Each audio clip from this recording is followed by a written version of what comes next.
सभी विद्यार्थियों का एसवी चिल्ड्रन एकेडमी रावला मंडी के ऑनलाइन प्लेटफॉर्म पर स्वागत है। कक्षा 10 विषय सामाजिक विज्ञान अध्याय छठा, जिसका नाम है केंद्र सरकार, और उसमें हम संसद राष्ट्रपति के बारे में पढ़ चुके हैं। आज हम पढ़ते हैं वाइस प्रेसिडेंट यानी उपराष्ट्रपति के बारे में पढ़ते हैं। राष्ट्रपति के बाद जो दूसरा पद होता है हमारे देश में उपराष्ट्रपति का, उसके बारे में चर्चा करेंगे। तो देखिए, निर्वाचन सबसे पहले उपराष्ट्रपति का निर्वाचन भारतीय संविधान के 63वें अनुच्छेद में उपराष्ट्रपति के पद की व्यवस्था की गई है। अनुच्छेद 52 में तो राष्ट्रपति है, अनुच्छेद 63 में क्या है?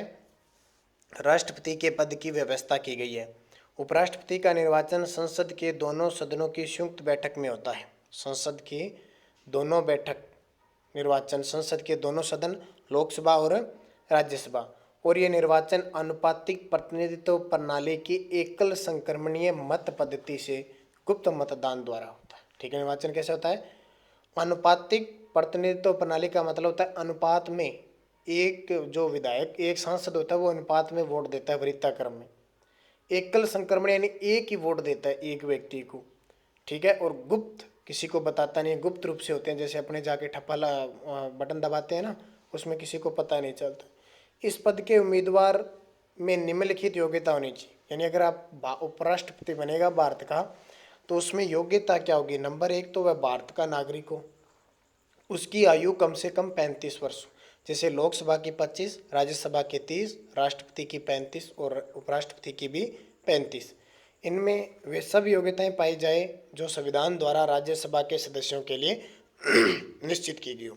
पद चूंकि देखो, उपराष्ट्रपति का कार्यकाल 5 वर्ष होता है। कितना? 5 वर्ष। मैंने आपको पहले बताया था राज्यसभा का जो सभापति होता है वो भी कौन होता है?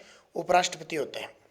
किंतु वह स्वेच्छा से त्यागपत्र द्वारा इस अवधि से पूर्व भी अपना पद छोड़ सकता है। यानी 5 वर्ष होता है। पहले अगर बीमार हो जाए या मृत्यु हो जाती है, किसी कारणवश से पद छोड़ सकता है, पद खाली भी रह सकता है।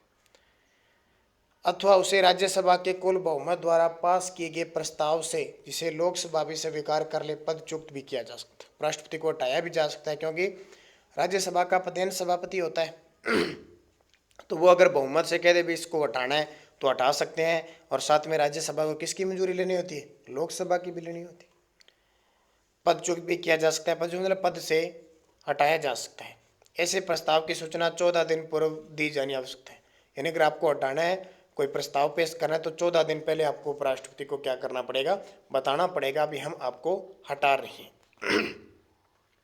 उपराष्ट्रपति की शक्तियां व कार्य, क्योंकि उपराष्ट्रपति की कोई ज़्यादा शक्तियां नहीं होती, इसलिए ज़्यादा कोई मैटर नहीं है। क्योंकि उपराष्ट्रपति की शक्तियां देखो, राज्यसभा का एक तो पदेन सभापति होता है। उपराष्ट्रपति राज्यसभा का पदेन सभापति होता है। पदेन का मतलब होता है पद पे रहते हुए पद। देखो, उपराष्ट्रपति भी है और सभापति का भी काम करे तो पदेन हो गया। चूंकि वह राज्यसभा का सदस्य नहीं होता है, ध्यान रखना, राज्यसभा का सदस्य नहीं होता है, सिर्फ वो सभापति होते हैं, क्योंकि वो उपराष्ट्रपति होता है, इसलिए उसे मतदान का अधिकार नहीं है। मतदान का मतलब होता है जब लोकसभा या राज्यसभा में क्या होता है, कोई बिल के विवाद हो जाता है, विवाद होता है तो वोटिंग होती है, मतदान होता है। फिर अगर मतदान बराबर हो गया तो फिर उस अध्यक्ष को, जैसे लोकसभा अध्यक्ष को तो ये अधिकार होता है कि वो वोट दे सकता है, चाहे वो विपक्ष में दे चाहे पक्ष में। लेकिन यहाँ पे जो उपराष्ट्रपति होता है, सभापति, उसको अधिकार नहीं होता, क्योंकि वो सदस्य नहीं होता। परंतु यदि विषय के पक्ष और विपक्ष में बराबर मत होते, निर्णायक मत देने का अधिकार हो जाता है। कई बार निर्णायक मत दे सकता है, वैसे मतदान का अधिकार नहीं उसे।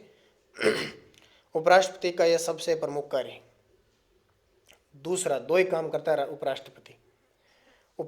राष्ट्रपति की अनुपस्थिति में उसके पद का कार्यभार संभालना। अगर राष्ट्रपति नहीं है, उसकी जगह वो पदभार संभाल सकता है। उपराष्ट्रपति निम्न 4 स्थितियों में राष्ट्रपति पद का कार्यभार संभालता है। राष्ट्रपति की मृत्यु हो जाने पर, जब राष्ट्रपति की मृत्यु हो जाए तो राष्ट्रपति की जगह कार्यवाहक राष्ट्रपति उपराष्ट्रपति बनेगा। राष्ट्रपति अगर त्यागपत्र दे दे, महाभियोग के कारण राष्ट्रपति को हटा दिया जाए, पद च्युत कर दिया जाए, अन्य किसी कारण से उत्पन्न राष्ट्रपति की असमर्थता की स्थिति में, जैसे रोग या विदेशी यात्रा, तो उपराष्ट्रपति 6 माह के लिए बन सकता है, इससे ज़्यादा नहीं बन सकता। फिर चुनाव होते हैं राष्ट्रपति के। अब देखो, बड़े ही चर्चित जाने माने, रोज आप नाम सुनते हो, प्राइम मिनिस्टर नरेंद्र मोदी। कितनी पावर हो सकती है? हमने पढ़ा था कार्यपालिका का जो प्रधान होता है वो राष्ट्रपति होता है, लेकिन वास्तविक प्रधान कौन होता है? वास्तविक प्रधानमंत्री होता है। इसलिए हम राष्ट्रपति को कम जानते हैं, प्रधानमंत्री को ज़्यादा जानते हैं। इसीलिए राष्ट्रपति संवैधानिक अध्यक्ष होता है कार्यपालिका का, लेकिन उसके सारे काम प्रधानमंत्री करता है। तो भारतीय संविधान का अनुच्छेद 74 प्रधानमंत्री पद की व्यवस्था करता है।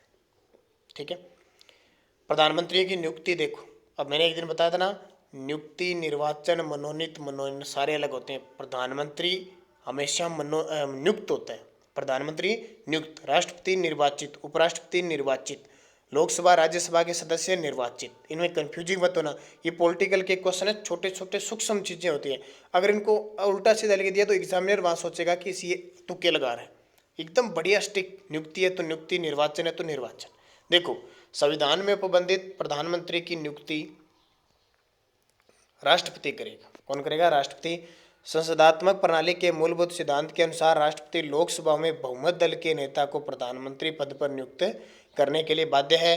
फिर भी कुछ ऐसी परिस्थितियां हो सकती है जिसमें राष्ट्रपति प्रधानमंत्री की नियुक्ति के संबंध में विवेक का प्रयोग कर सके।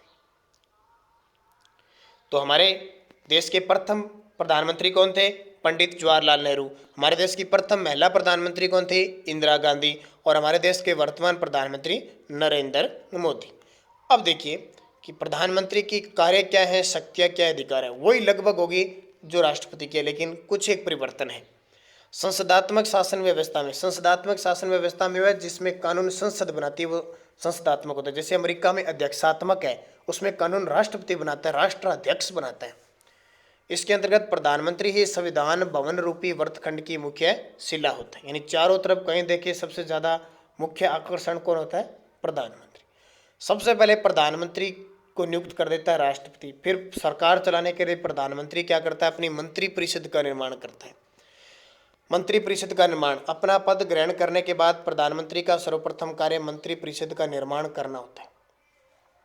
प्रधानमंत्री ही निर्णय करता है कि वैधानिक सीमा के अंतर्गत रहते हुए मंत्रिपरिषद में कितने मंत्री हों, कौन कौन मंत्री हों। जैसे गृह विभाग है, वित्त विभाग है, जल संसाधन विभाग है, रेल मंत्री है, ये सारे मंत्री, इनको विभाग कौन देता है? प्रधानमंत्री देता है। मंत्रियों में विभागों का बंटवारा और परिवर्तन, मंत्रियों में विभागों का बंटवारा करते समय भी प्रधानमंत्री सब विवेक के अनुसार ही कार्य करता है और प्रधानमंत्री द्वारा किए गए अंतिम विभाग वितरण पर साधारणतः कोई आपत्ति नहीं की जाती। जैसे मैं आपको बताता हूँ, हमारे देश में ना पिछले साल जो खेल मंत्री थे हमारे राज्यवर्धन सिंह राठौड़ थे। वर्तमान में अब दूसरी फिर सरकार बनी, मोदी सरकार, तो उन्होंने क्या किया? राज्यवर्धन राठौड़ की जगह किरेन रिजिजू को खेल मंत्री बना दिया। तो विभाग बांटता भी कौन है? प्रधानमंत्री है। उनसे छीनता भी कौन है? प्रधानमंत्री। तीसरा, मंत्रियों का कार्य संचालन, प्रधानमंत्री मंत्रिमंडल की बैठकों का सभापति और मंत्रिमंडल की समस्त कार्यवाही का संचालन करता है। आप अखबार पढ़ते होंगे तो आपने देखा होगा कि आज प्रधानमंत्री ने मंत्रिपरिषद की बैठक ली, आज मंत्रिमंडल की बैठक होगी, आपने देखा होगा, क्योंकि वो सारी बैठक में सभापति कौन होता है? प्रधानमंत्री का। मंत्रिपरिषद के बैठक में उन्हीं विषयों पर विचार किया जाता है कि प्रधानमंत्री कार्यसूची एजेंडा में रखे, यानी क्या क्या काम करने हैं, कौन कौन से विभाग में क्या कार्य करने हैं, वहाँ होती है। लोकसभा का नेता, प्रधानमंत्री संसद का मुख्यतः लोकसभा का नेता होता है और कानून निर्माण के समस्त कार्य में प्रधानमंत्री ही नेतृत्व प्रदान करता है। वार्षिक बजट सहित सभी सरकारी विधेयक उसके निर्देशानुसार ही तैयार किए जाते हैं। राष्ट्रपति और मंत्रिमंडल के बीच संबंध स्थापित करता, सार्वजनिक महत्व के मामलों पर राष्ट्र के प्रधान से केवल प्रधानमंत्री के माध्यम ही संपर्क स्थापित किया जा सकता है। वही राष्ट्रपति को मंत्रिमंडल के निश्चयों से परिचित करवाता है और वही राष्ट्रपति के परामर्श को मंत्रिमंडल तक पहुंचाना। यानी मंत्रिमंडल और राष्ट्रपति के बीच जो कड़ी का काम करता है वो कौन करता है? वो राष्ट्रपति, ये प्रधानमंत्री करता है। विभिन्न पद प्रदान करना, संविधान द्वारा राष्ट्रपति को जिन उच्च पदाधिकारियों की नियुक्ति का अधिकार दिया गया है, व्यवहार में इनकी नियुक्ति राष्ट्रपति सविवेक से नहीं वरन प्रधानमंत्री के परामर्श से ही करता है। ठीक है, यह आपका सारा क्या हो गया? प्रधानमंत्री हो गया। अब उसकी मंत्रिपरिषद क्या है देखो, उसकी मंत्रिपरिषद, काउंसिल ऑफ मिनिस्टर। अब आपसे पूछे, हमारे देश के गृह मंत्री अमित शाह, हमारे देश के रेल मंत्री पीयूष गोयल, हमारे देश के जल मंत्री गजेंद्र सिंह शेखावत, हमारे देश के रक्षा मंत्री राजनाथ सिंह, हमारे देश के वित्त मंत्री निर्मला सीतारमण, खेल मंत्री किरेन रिजिजू। अब बात आती है हमारे शिक्षा मंत्री, तो ध्यान रखना रमेश पोखरियाल, ये हमारे देश की। तो इनका पता होना चाहिए आपको, वो मंत्रिपरिषद होती है। मूल संविधान के अनुच्छेद 74 में प्रतिबंधित है कि राष्ट्रपति को उसके कार्यों के संपादन में सहायता और परामर्श देने के लिए मंत्रिपरिषद होगी, जिसका प्रधान कौन होगा? प्रधानमंत्री होगा। सैद्धांतिक रूप से भारतीय संविधान द्वारा समस्त कार्यपालिका शक्ति राष्ट्रपति में निहित मानी गई है और राष्ट्रपति को सहायता और परामर्श देने के लिए प्रधानमंत्री के नेतृत्व में एक मंत्रिपरिषद की व्यवस्था की गई। लेकिन संविधान द्वारा अपनाई गई संसदात्मक शासन व्यवस्था में राष्ट्रपति एक संवैधानिक शासक मात्र है और वास्तविक रूप से कार्यपालिका की समस्त सत्ता, सहायता और परामर्श देने वाली समस्त शक्तियां किसमें होती है? मंत्रिमंडल में निहित होती है। ठीक है, ये इतनी सारी चीजें पढ़ना आप, फिर अपने कल पढ़ेंगे मंत्रिपरिषद का गठन, शक्तियां क्या होती है, क्या होता है, फिर इसमें ये सारे न्यायाधीश वगैरह सारी चीज़ें पढ़ लेंगे। फिर सर्वोच्च न्यायालय होता है। जो छठा पाठ है ये तो है आपका केंद्र सरकार का। फिर जो सातवां पाठ आपका आएगा ना, सातवां स्पेशल, सातवें पाठ में क्या होगा? राज्य सरकार के बारे में पढ़ेंगे। जैसे यहाँ तो हमने पढ़ा प्रधानमंत्री, वहाँ पढ़ेंगे मुख्यमंत्री। यहाँ हमने राष्ट्रपति पढ़ा, वहाँ हम पढ़ेंगे राज्यपाल। यहाँ हमने लोकसभा पढ़ी, वहाँ हम पढ़ेंगे विधानसभा। ठीक है, यहाँ हमने राज्यसभा पढ़ी, वहाँ हम पढ़ेंगे विधान परिषद। तो सारी चेंजिंग है। यहाँ हम उच्चतम न्यायालय पढ़ेंगे, वहाँ अपने उच्च न्यायालय पढ़ेंगे। तो ये दोनों पार्ट इंपॉर्टेंट है। तो अगला मैं आपको कुछ चीज़ें हो सकता है बोर्ड पे पूरा इनके बारे में और बता दूं, क्योंकि वहाँ आपको सही समझ में आ जाता है।